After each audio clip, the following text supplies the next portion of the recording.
Hello and welcome to Fireside Fairytales. My computer is blowing very hard on its fans, so I guess we'll see if it survives this stream. What are you watching? You're watching Fireside Fairytales on Varietal Literature's YouTube channel, and what we do here is we read old folklore and fairy tales every Tuesday night at 6:30 Pacific, whatever that is your time. The channel, though, is a little cozy corner of the internet for narrative, and if you are not watching this live, what you can do is go down into the description. There will be a little list there where you can click timestamps to jump ahead to whatever story you want to listen to first. Now, I actually don't know which story we're going to listen to first because I'm going to let chat decide that, but I'm going to do that in a minute. For now, what I will say is if you are interested in the idea of a Robin Hood, a bird who helps the poor, that's my pun for it, the story you're looking for is called Johnny Redbreast. So if you're clicking on the timestamps below, you'll be wanting to click on Johnny Redbreast, though I do hope you enjoy the whole stream. If you are here live, though, one of the great benefits of being live is that you can join in the live chat where the little crop of potatoes is discussing their week. And I can see that we already have some in there. I see Lizzie Rose has come back. Thank you for making the time, Lizzie Rose. It's always good to have you here. Jum's Store hopes the French Robin Hood isn't too arrogant. Don't worry, they're not. Actually, you'd be surprised how friendly these stories ultimately are. But we'll get to that. Tammy Morelli is talking about her unfortunate injury to her shoulder. She's speaking to a surgeon soon, so I certainly hope that goes well. But she is looking forward to the voices, which I do voices in these streams. Some people like them. That may not be you. Don't feel bad if you don't. It's not like I'm a voice actor. GS says we're blowing on your old overheated computer engine. Indeed. Lizzie Rose says, of course I made time. I look forward to these streams. Well, that's really sweet to hear. I mean, that's the main thing any entertainer hopes to create, is a place where people are happy to be themselves. The Zombie Wolf says, odd hiccup with the stream. Not odd at all, actually. We get a lot of hiccups on this old computer. It was struggling through some things. We'll see how it does today. It is a bit... warmer here now that spring is coming on, so that might be do it. There's some French hate going around. I've met friendly French people, but I live in Canada where there's a lot of French people, or at least French speaking people. Anyhow, let me introduce the themes of the night, why I picked the stories that I picked. And again, if you don't care about any of this, you can just click right through. But at the end, I'm going to explain roughly what the two stories are. And I'm going to tell you why I'm asking the chat which one they want first. So first of all, what we're going to look at tonight is the folklore of Brittany. Brittany is along the English Channel, near Normandy in France, and lies, in other words, the northern French region. It's a little sort of outcropping called Brittany. Brittany, the people from Brittany, which go way back, are known as Bretons, spelled Bretons, and I may be a little off in the pronunciation there, which, as I understand, actually shares an etymology with Britain, which makes sense for a few reasons. But anyways, hence the similar sound despite the different spelling. Like most regions in Europe, though, whether you're talking about regions in Germany or regions in Scandinavia or whatever else, like most of these, it is technically correct, for example, to say Brittany is French, because it is, but it's also an incomplete description of what Brittany is on a cultural level and a historical level. Now, I'm not going to go through that history for the simple reason that I am a writer and an entertainer and not a historian, and thus you should never trust me, on anything history. I probably am missing crucial things or misinterpreting things or even just misremembering things. But I do think it is prudent to mention that this isn't just French folklore. This is Breton folklore. They have their own distinct language, their own distinct cultural identity and traditions. I think one of the more famous, I was looking over the Wikipedia page to try and flesh out the little bits that I knew. But apparently one of the more famous Breton French folk that we might know is Marine Cotillard, who is an actress that you would probably recognize by face if you don't know by name.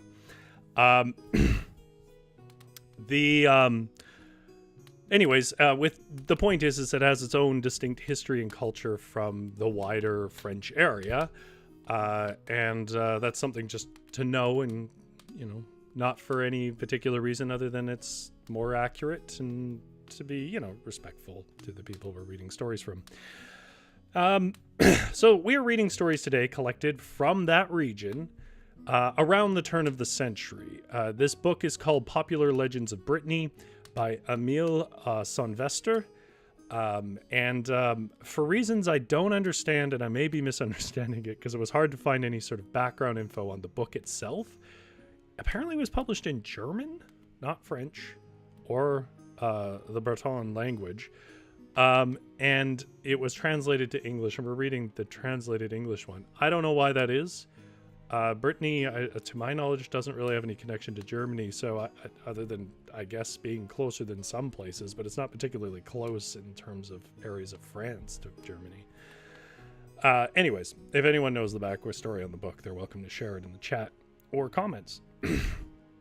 Okay, so we are reading stories from this area, which means we're basically reading stories from a coastal region of northern France, just across the channel from England. It is... what stood out for me was the tone of these stories was a bit more optimistic. Even the dreary stories just were overall, I don't know, you might have a different vibe than me. They're a bit more optimistic in general, a little brighter and cheerier than some of the stuff we read, which maybe makes sense because I often read stuff from the frozen north, which is obviously going to inform a more harsh tone.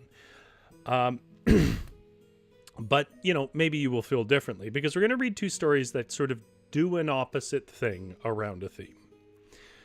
So we do have a choice here. If you've zoned out for most of this description, fair enough.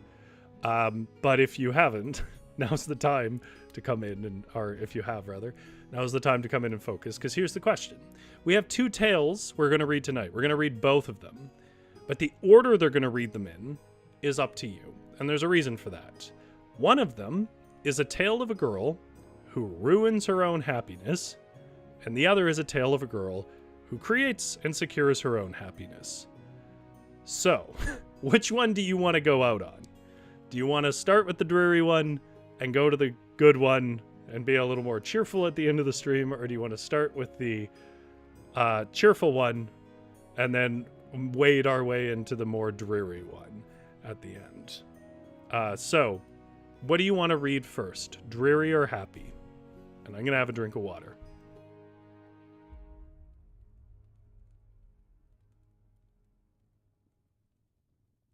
I lied, that was tea. It's the same boring tea before anyone asks. Not boring, it's good. Zombie Wolf says ruins her own happiness for hashtag relatable. Indeed. Okay, it seems like everybody's going with happy ending last. That's kind of what I figured. Okay, so Johnny Redbreast will not be read first. In which case, the first one we're reading is called The Little Man of the Rushes.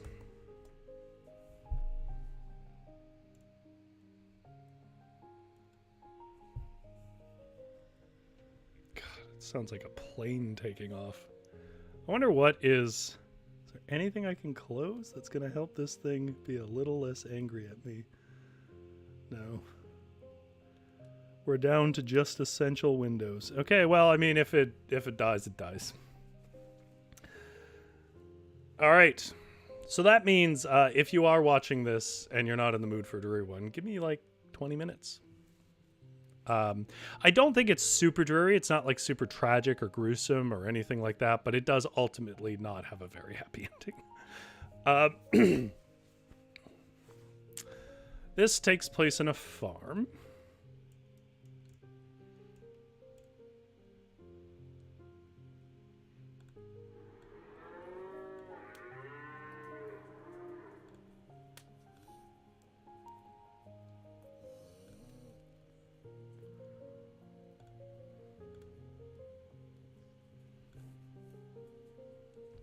Okay.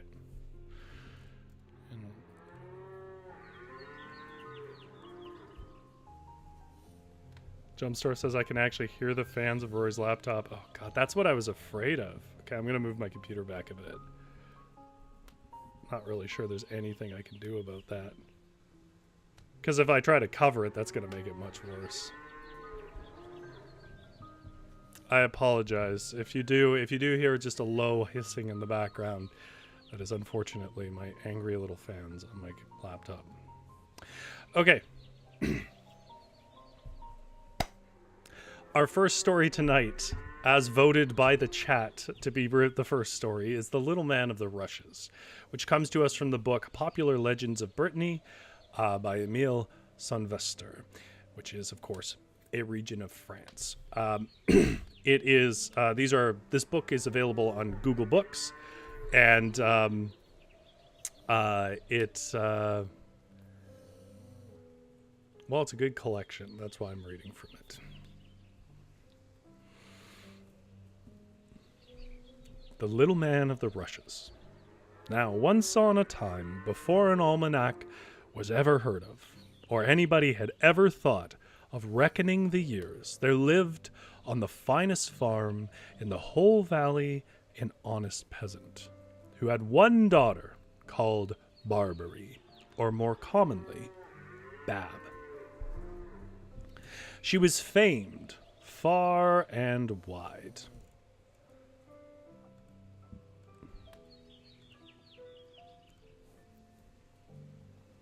Sorry.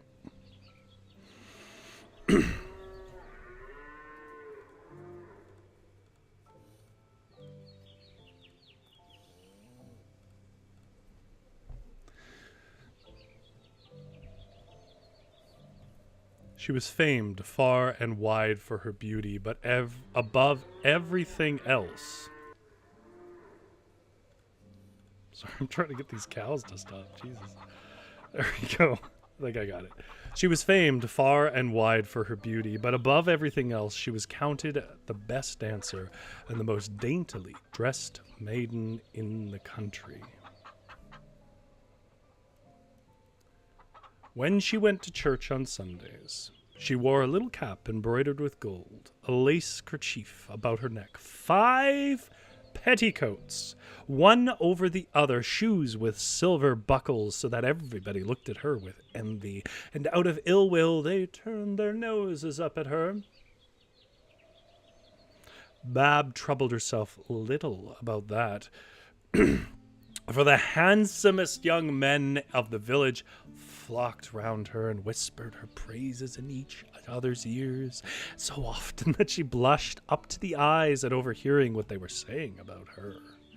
Among all the young fellows that gazed with eyes of love on Miss Bab, there was one in particular who was deeply smitten with her charms. This was her father's head workman on the farm, an active laborer and an honest-hearted blade, but simple and bashful, and as homely as a tailor.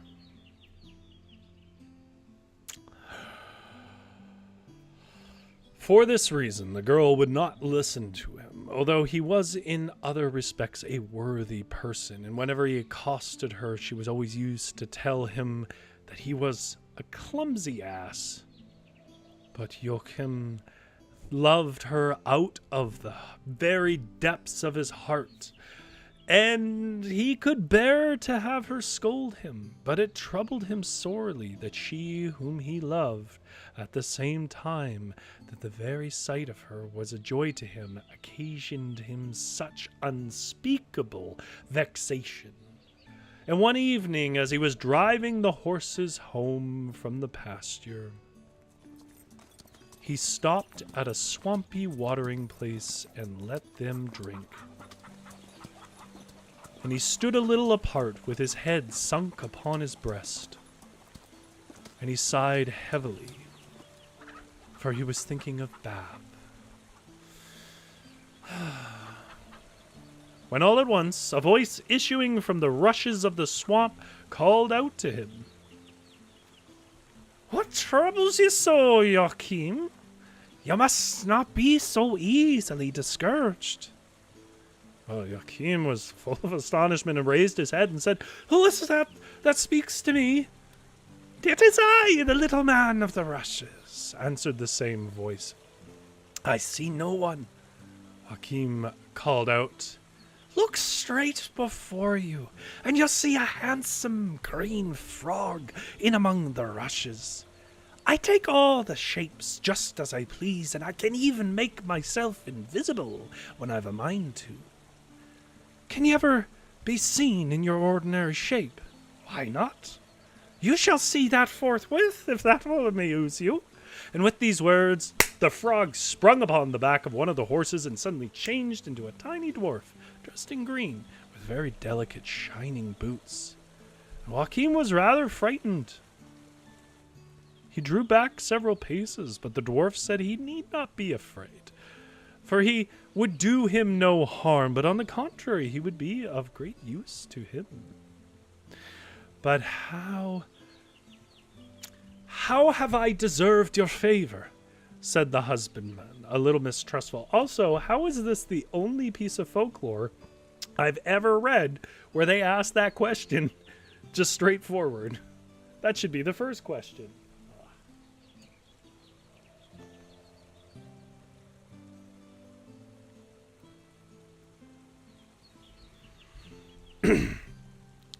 "You did me a service last winter," answered the little man of the rushes.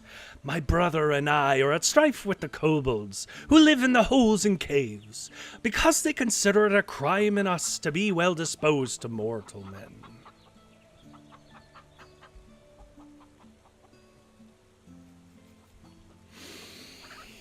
So we were obliged to escape from them and conceal ourselves under the form of animals, and from that time we have been in the habit of wandering about for different shapes, and thus I've had an opportunity of becoming acquaintance with you."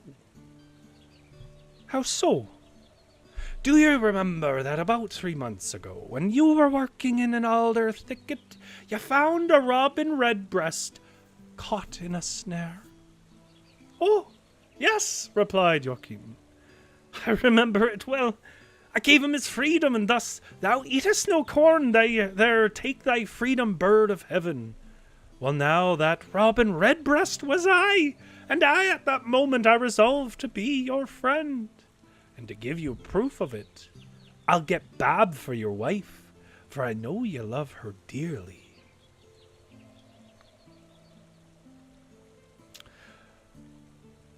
Gennaro says, "Kobolds, does that mean something different than I think?" It's a good call here. That's why I'm answering it in the middle of the story. There are two very distinct versions of kobolds. One we've read about at length on this stream, which is a German kobold, which is very much like a house elf. The other, though, which is more likely to be what this is referring to, especially in the text, is the kobolds that are the source of the name Cobalt from the mines of England. They're mainly in English folklore. So they are talking about the more sort of lizardy underground mine folk.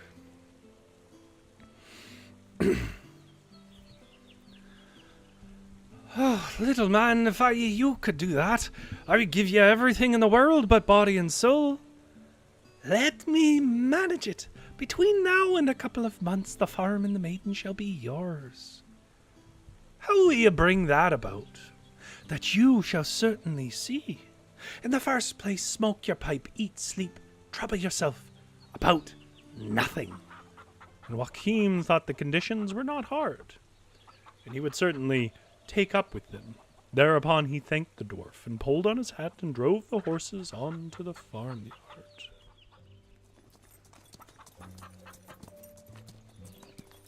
drink.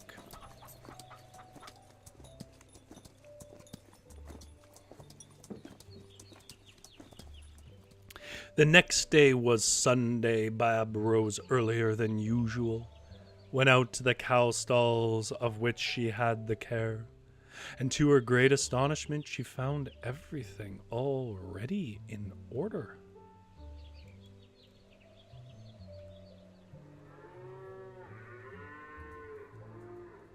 Fresh straw was laid, fresh fodder was placed in the manger, the cows were milked, and the milk made into butter. Well, she had told Joachim the evening before that she should be up betimes to be ready to go to church, and so naturally she thought that he had done all this, and she thanked him for doing so, but Joachim answered shortly that he did not know what she meant. Nevertheless, Bab remained of the same opinion. Bashful old Joachim. Now these services were done for her every day. Never were the stalls so clean, nor the cows so sleek and fat. Morning and evening, Bab found her pans full of milk and a pound of fresh butter delicately bordered with green leaves. And in a few weeks she became accustomed to this state of things, and consequently did not get up until the sun was high in the skies, and it was time to think of breakfast and dinner. But this labor was soon taken out of her hands, for one morning when she rose from her bed she found the house swept, the kitchen utensils brightly scoured, the porridge on the fire, the bread cut in slices, so that she had nothing to do but to step to the street door and call in the men and maid servants. And again she thought this must be Joachim's doing, and she could not get rid of the thought that Joachim would make a excellent husband for a woman who liked rest and pleasure.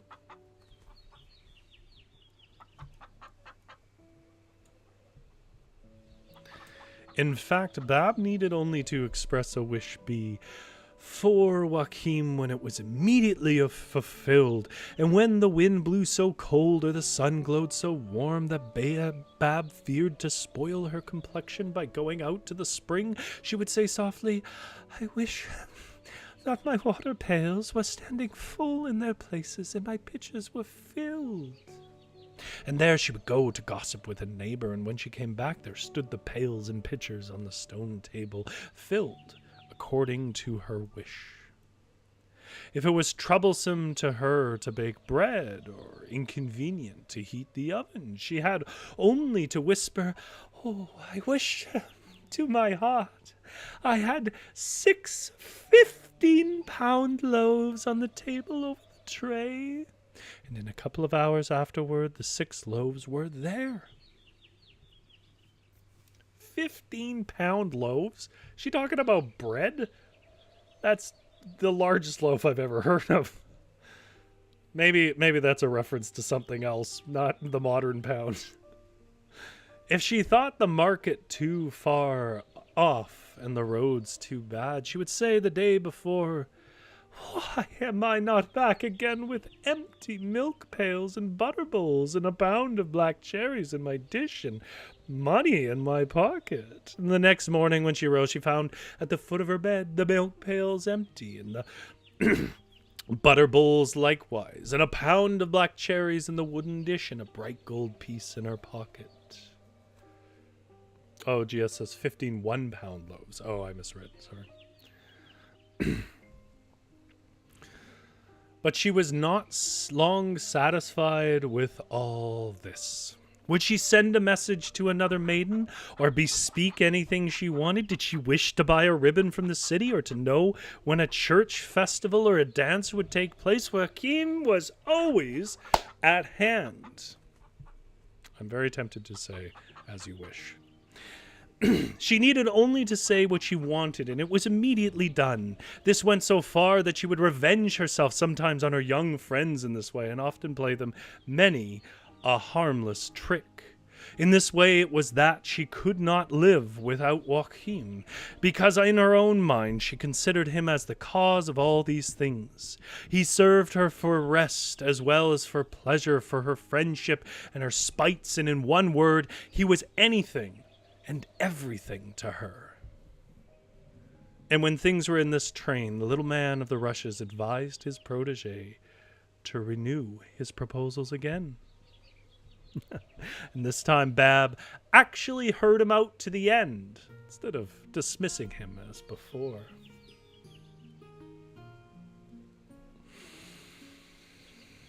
He was too awkward and homely for a lover, but she thought he would do very well for a husband. If she married him, she could sleep till breakfast time like a city lady. She could wear fine clothes. She could gossip at a neighbor's door, and with her hands under her apron, and every Sunday she could go to a dance. Joachim cared for everything for her, and he labored for her. He took her care of the house for her. Joachim was the beast of burden, which drew the wagon, and Bab sat above on the hay and plied the whip to make him go faster. All this the maiden thought over in her mind, so she told the young man he might see her father, and she would do as he said. But she knew very well beforehand that her father would give his consent. For he had often declared that he knew no one who could superintend a farm better than Joachim.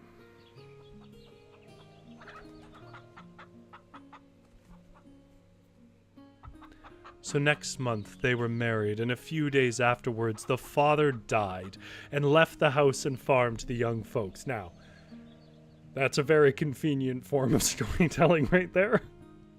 She got married and he was like, oh, finally I can die. But it definitely smooths out the narrative.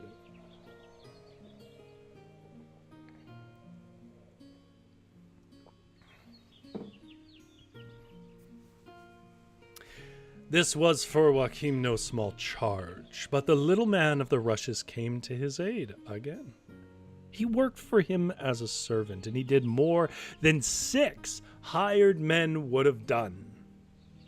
He kept the tools and the horses in excellent order. He repaired what was going to decay, and he chose the best time for sowing and harvest. If there was work to be done in haste, the little man would call his brothers, and all the dwarfs would hasten to the spot with mattocks, sickles, and rakes.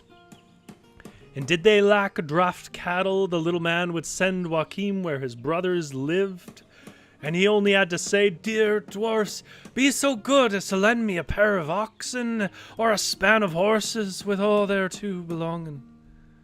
And in a moment he had what he wanted. For all this the little man asked for no other pay than the milk pan of milk every day. And on this account Joachim loved him as if he had been his own son. Bab, on the contrary, hated him, and not without reason. From the very morning after her marriage, she found, to her astonishment, that the help which had been so long extended to her was now withheld. And when she began to find fault with Joachim on this account, he did not rightly understand what she meant. The little man laughed aloud and told her that he had performed all these services for her, but that he merely did so before her marriage, and only for Joachim's sake. And now, he added, he had other things to do, and she must begin again to take charge of the household affairs. Bab, seeing her hopes thus deceived, was filled with bitterness and hatred towards the little man. And every morning when she had to rise before day to milk the cows or go to the market, and every evening when she had to churn till midnight, she cursed the little man who had ruined all her expectations of an idle, pleasure-seeking life. And then when she saw Joachim's sunburnt face, his bristly hair, his squinting eyes, her rage knew no bounds. "No cursed dwarf, she would say. I will never forgive you for seducing me into taking Joachim for a husband, and I'll be sure to pay you for it sometime or other. One day she was invited to a wedding in a neighboring village, and the saddle horse happened to be sick, and the others were in use on the farm, and as she did not choose to go on foot, she conquered her pride and asked the little man for a saddle horse. He sent her out on the moor to his brothers, and he charged her to be sure to remember to ask piece by piece for everything that belonged to a horse. Bab went, and she thought she could do no better than to say, "Little dwarfs, my dear friends, lend me a black horse with eyes, mouth, ears, saddle, and bridle." And immediately the horse stood before her, and she mounted it and rode it to the wedding. But on the way she noticed that everybody was looking after her with surprise and laughed, and some said, "Look, look, she has left her horse's tail hanging in the stable." Bab looked behind her, and sure enough, her horse had no tail. She'd forgotten to ask for the tail, and the dwarfs had taken her exactly at her word. Bab grew red with rage. She tried to make the horse go faster, but blows and kicks were of no avail. The horse would go his own gait, and Bab was constrained to overhear the jokes of passers-by at her expense. Raving against the little man of the rushes, she came home at night, for she had no doubt that he had played her this trick intentionally. She resolved to take vengeance on him at the first opportunity.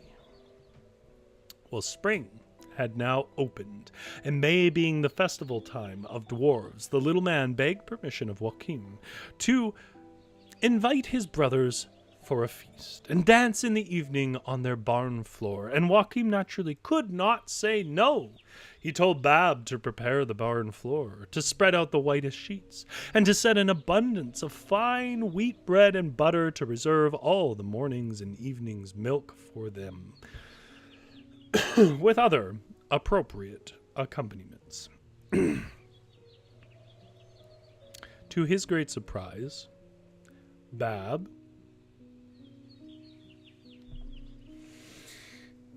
made not a word of objection. She prepared everything, spread the sheets, set out the bread and milk, but in the place where the dwarfs were to seat themselves, she strewed all the red-hot coals which she'd drawn out of her oven, so that the little man and his guests were burnt to the bone with loud shrieks as they ran away. They came back again, however, each one with a bucket of water, which he poured on the coals, so that the building might not be injured. But after they'd extinguished the fire, they arranged themselves in a circle and danced around the house and farmyard, singing at the same time, "With treacherous heart and cruel hand, you've burned with fire your faithful friends. Henceforth we quit both house and land. With us your prosperous fortune ends." And at the very same evening they vanished from the country and never showed themselves again. With them vanished prosperity and success. After the little man left, Joachim had no one to care for him or assist him in the labors of his farm. Instead of thrift came waste and misfortune, and Joachim became poorer from day to day, till at last he mourned himself to death. Then proud Bab was driven from the farm and forced to take service with other people, where she had to endure a great many hardships.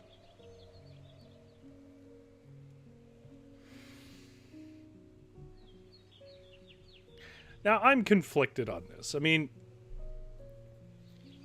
she seems to be a young girl who is spoiled from birth by her father, and the fact that she is apparently quite pretty. You know, he didn't do anything wrong, obviously, but it's a good example of the Fae kind of messing things up even when they try to help. As Janera observes, though, or not Janera, who was it? Lizzie, sorry, observes, you know, it was misrepresented, right?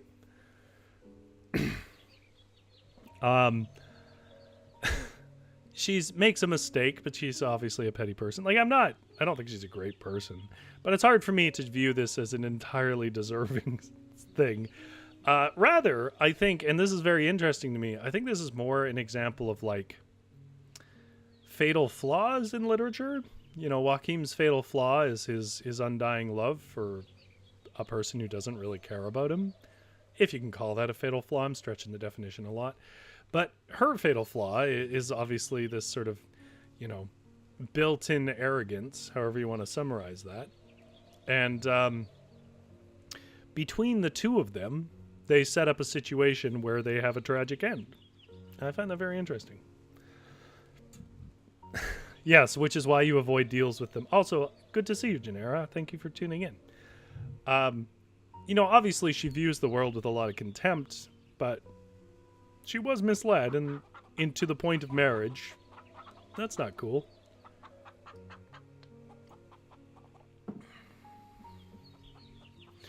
Which means we go to the happy story. Maybe for some of you that was the happy story. I don't know. We've definitely read sadder stories, for sure. This is, again, a story about a girl who rather secures a good fortune for herself rather than spoils it.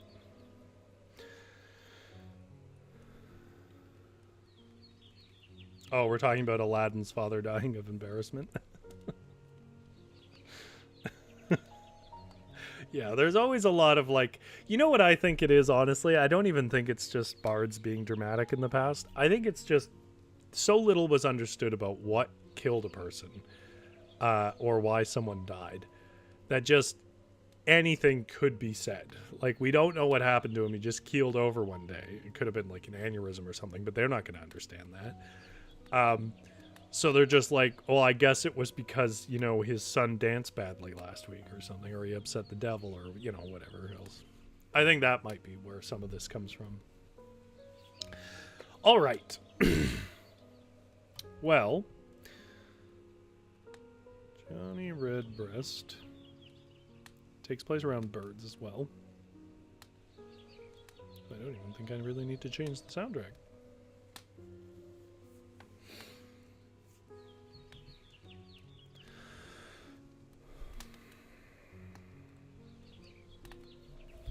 Our second tale also comes to us from Popular Legends of Brittany by Emil Sundvuster. And it is called Johnny Redbreast. And it is a decidedly more cheery tale than the last one. Though it doesn't start that way. Also, as a bit of a content warning, nothing particularly gruesome happens, but an animal does die in this story. So if that's something you don't want to hear, you may want to skip it.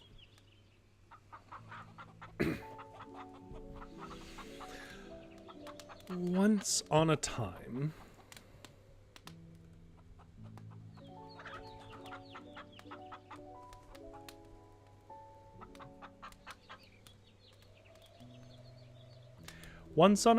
before the stones of which the oldest churches are built were yet quarried, there lived in a certain village a poor widow named Lisbeth.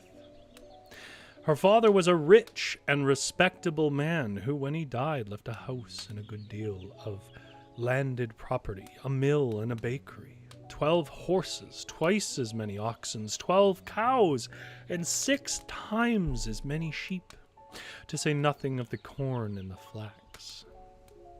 But Lisbeth's brothers wronged her out of her share of the inheritance. The oldest took the house, the lands, and the cows. The second took the mill and the horses, and the third seized upon the oxen, the bakery, and the sheep. So then there was nothing left for Lisbeth but a miserable hut in a moor just out of the village, which had been used for sick cattle. And while she was removing the few things she possessed into this wretched place, her youngest brother said to her, "Now, Lisbeth, you shall see that I have a true brotherly heart. I have a black cow that brings me in nothing, gives hardly a saucer of milk. Take her with you. I give her to you." Well, Weistonchen can lead her by a rope. Weistonchen was the widow's daughter, a little girl of 11 years of age. Her face was as fair as the thorn blossoms, and on this account she was called Weistonchen, or Little White Thorn. Weistonchen took the meager black cow by an old rope, and thus Lisbeth and her daughter jogged along to that old cow house. All day long Weistonchen tended that black cow, which, browsing among the stones with which the moor was covered, could hardly find enough to satisfy her hunger, the little girl in the meantime amusing herself by plucking flowers and tying them into little nosegays, and then planting them in the earth. One day, as Weistonchen was binding nosegays of pretty daisies, there came a little bird, which perched on one of the little flower bunches she had stuck in the ground, and began to twitter, to move his little head about, as if he wanted to talk to the little girl. Weistonchen wondered greatly at this. She stepped softly up to the bird and held her ear close down to listen. But she could understand nothing. The bird tried to chirp louder, tweet, tweet, tweet, tweet, tweet. And still louder it beat its wings, and it hopped before her. But Weistonchen could not understand all this in the least. But it gave her so much pleasure to see and listen to the little bird that she did not see it was evening. At last the bird flew away, and she looked after him to see whither he flew. She saw the stars in the sky. Oh yeah, that's right. These are scanned in pages, and this page, where does it show up? Part of the text shows up somewhere else. I'm just gonna have to guess at the text then. We'll see it later. But this is the best version. This book has every version of it is missing pages or something that I could find. Swiftly she went with the black cow. Or I think actually she left behind the black cow. But she was now down by the moor. Weistonchen something might. She ran about over the whole moor, and she even climbed up into the hollows among the rocks where the rainwater had formed little ponds, but in vain the cow had vanished. At last she heard the voice of her mother calling her, who was fearful that she had something had befallen her. Sadly, Weistonchen ran in the direction of the voice, and as she went along the path which led to the hut, she found her mother, and near her, the beloved black cow, torn in pieces by wolves. Nothing remained but horns and the bones. When Weistonchen saw this, she was horror-struck, for she had grown very fond of the cow while tending her on the moor. She threw herself on the ground and gathered up its poor old bones. The widow took her child by the hand and tried to console her. "You do wrong to lament for the cow if she were a human being. For even though wicked people and wolves be against us, yet heaven is for us. Help me up with my bundle of heath, and come with me to the hut." Weistonchen obeyed, but at each step a sigh escaped her, and big tears rolled in one after another down her cheek. "Poor Blakey," she thought. Blackie. "Poor Blackie. You were so gentle to lead, so easily satisfied with any kind of fodder, and you had already grown so nice and plump." She could eat nothing at supper time, and she waked many times in the night, thinking she heard that black cow lowing at the door. The next morning she rose up before day, and undressed and barefooted ran into the moor. When she got out of the door, she found there the same little bird, perched just as he'd been the day before in one of the nosegays she had planted in the ground, and he sang anew and seemed to be calling her. Alas, she could not understand him now. She could understand him now as little as yesterday. and feeling quite vexed, she was going to run away, and when she saw something shining on the ground that looked like a gold piece, she turned it over with her foot, and it was nothing but a blossom of the yellow groundsel. But no sooner had she touched it than she understood at once the language of the little bird, which cried out to her, "Weissternchen, I am disposed to befriend you. Listen to me." And it says in the footnotes here, it is an old and very prevalent superstition that if one who has never committed a crime will go out en chemise and barefoot and break off a flower of the groundsel, he will be able to understand the speech of all animals. Who are you?" asked Weissternchen, who much astonished that she could understand other than human language. "I am Johnny Redbreast," answered the bird, "and I have it in my power every year to make one good poor child happy, and this time it is to be you." "Is that true, Johnny Redbreast?" cried Weissternchen, delighted. "Shall I have a little silver cross to wear on my neck and not have to go barefoot any more, but have wooden shoes to walk in?" "You shall have a golden chain and wear silken shoes like a grand lady," replied Johnny Redbreast. "And how is that to be brought about, my dear little bird?" "Follow me whither I lead you." Weissternchen was all ready to follow Johnny wherever he might lead her. And away they went over the moor, across stony fields, and through wastes overgrown with thistles, till they came to the sea where lay the 7 islands.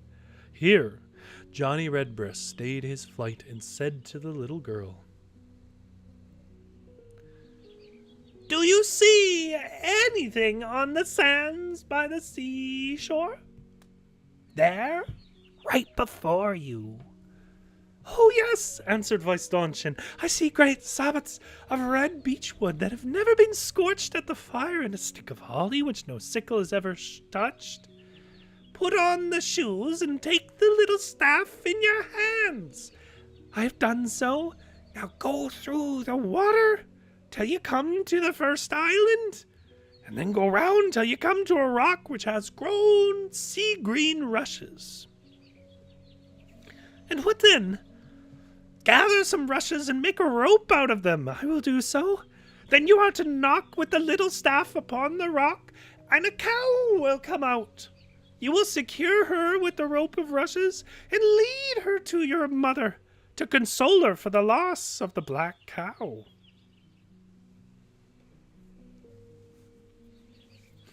Weissternchen followed all these directions. She waded through the water, wove a rope of rushes, and out came a cow. Knocked on the rock, and out came a cow with an eye as mild as a spaniel's, and a skin as soft and sleek as a mole's. Her full white teats hung down to the ground. Weissternchen led the cow to the hut of her mother, who was now as much overjoyed as she had previously been cast down. But what was her astonishment when she came to milk little Sea Cow, for that was the name Weissternchen had given her.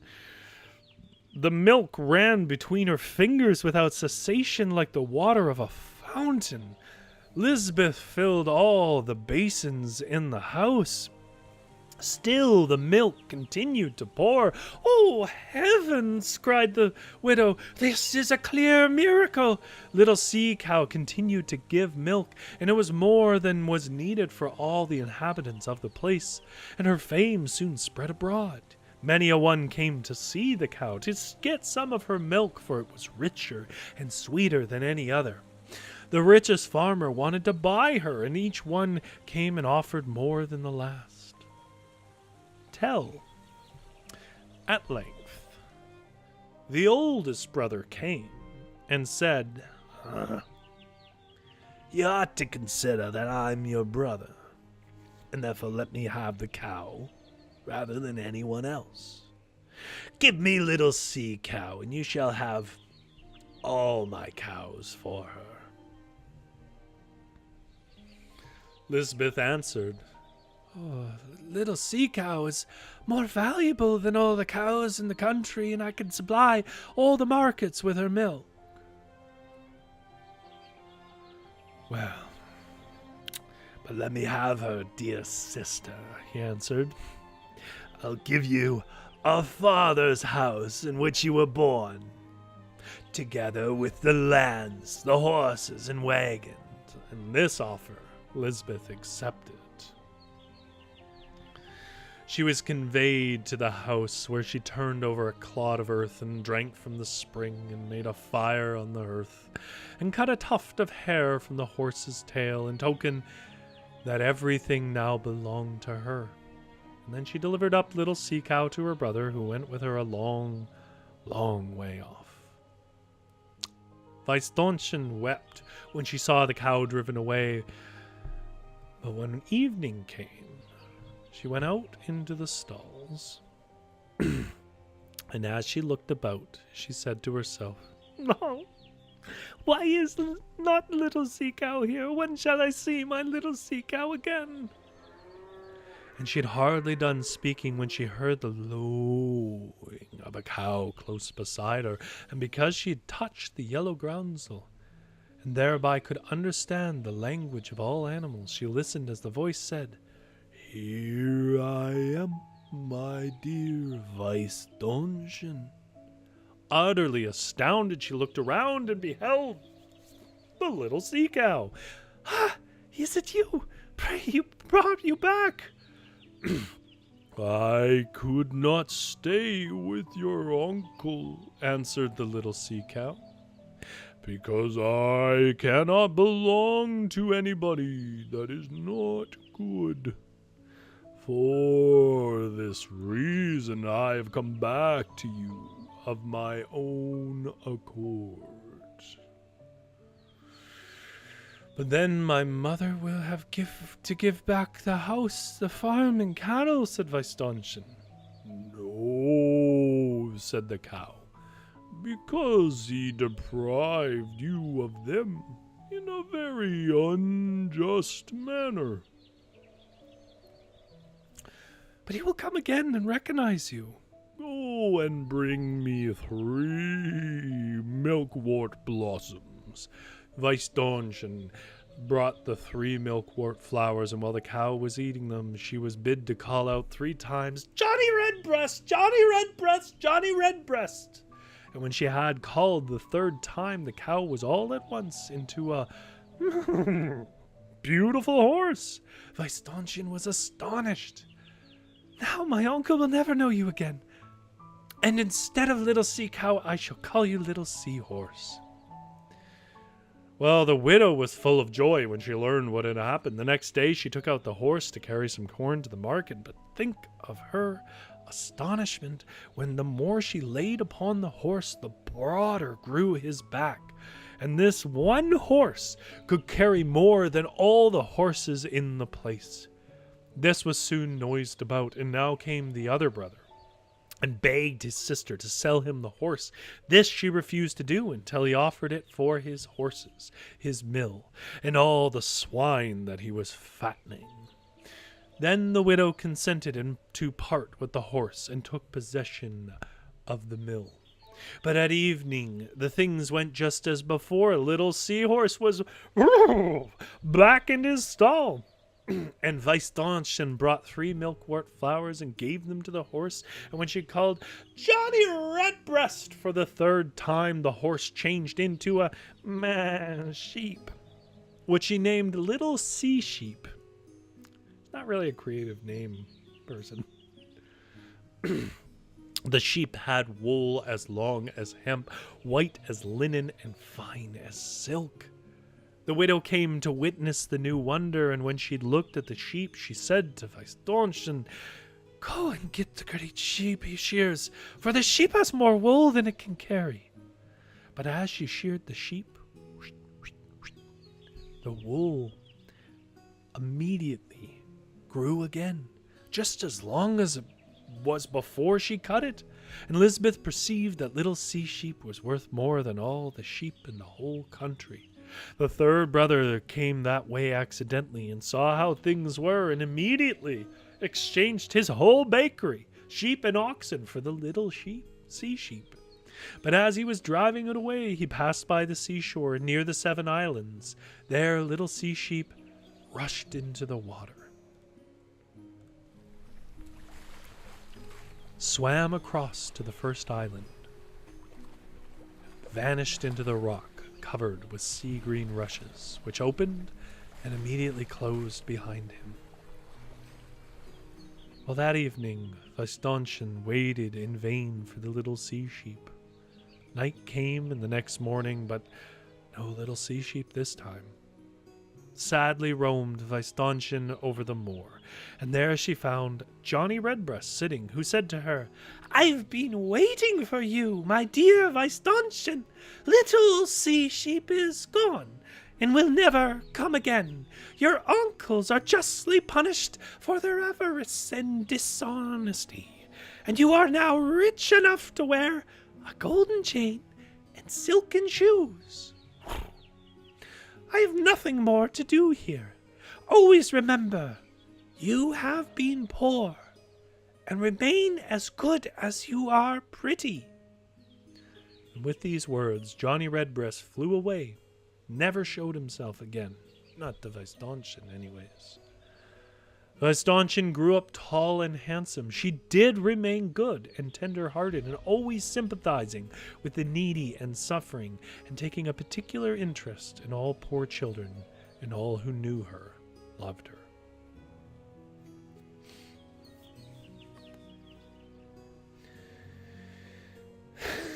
Jumpstore says, how many brothers is the mother going to have so she can keep flipping the same animal to them?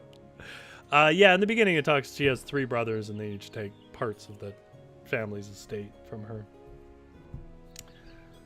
Lizzie Rose says, I'm worried the uncles are going to sue or something. Wow, this is a fairy tale, not America. Zombie Wolf says, if they were smart, they should, but if they were smart, they wouldn't keep repeating each other's mistakes. Also, good luck proving that. That was the deal.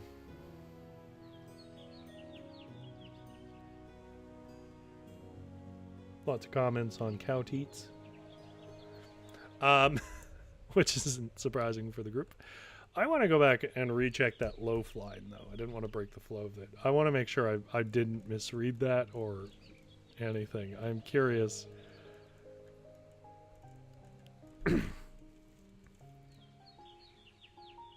No, this is Redbreast. What am I doing? No, it's not.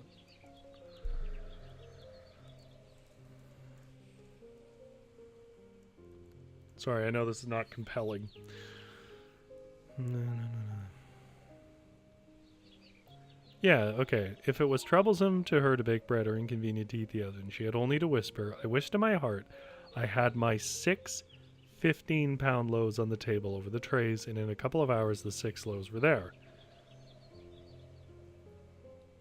And 15 pounds has the hyphen between it. I mean, that seems like they're saying the loaves are 15 pounds, right? Jumpstore said, dude just pieced out of this friendless child's life. I thought you said this ending was the happy one.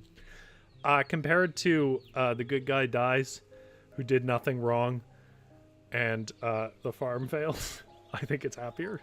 I did have the thought where I was like, I'm sure the kid will eventually appreciate the wealth that they've achieved, but in the meantime, it's kind of weird that what triggers the story is the death of the cow is like the lowest point for her, and that's never really fixed.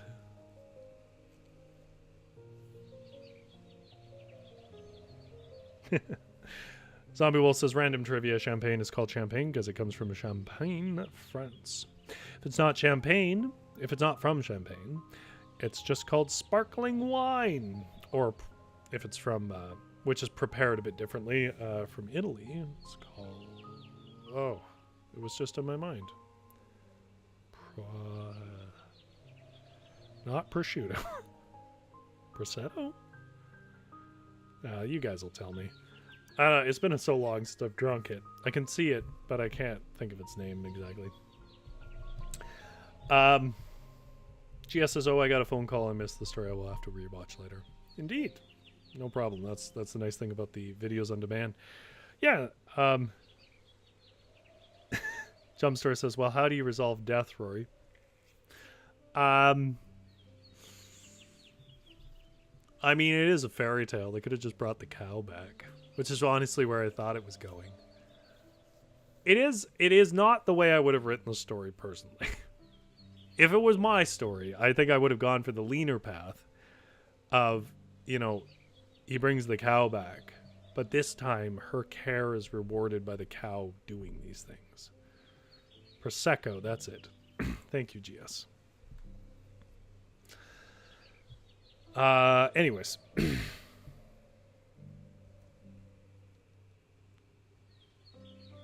I got myself off track. So let's get that brain back in track and wrap this stream up.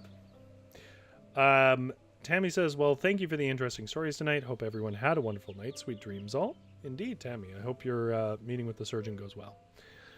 Jumpstore, thanks for the stories. It was still fun even the stories weren't the happiest. Can't wait to see what Thursday holds. You and me both. I don't know what I'm doing Thursday. Yeah, I really don't know.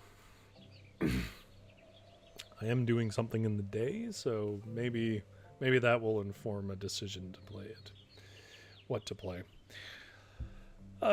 Anyhow, thank you so much, Zombie Wolf, for your fun fact. Thank you to GS and Lizzie Rose and Jumpstore and Zombie Wolf and Genera, who may have had to go back to work. And of course, Uncle Kitty, you are missed. I do hope that if you're watching this later, you make it to the call out. Nonetheless, those were two stories from the French seaside of Brittany in particular. If you want to know more about the history of the Bretons, it is very interesting. I just don't trust my ability to repeat it. But they have a sort of shared lineage with what would become Britain. So it's worth looking. It's interesting. It goes back to Romans. And yeah, I think that's probably good enough. Because the only thing I really have left to do is to tell you that I will keep the fire warm. Have yourself a good sleep.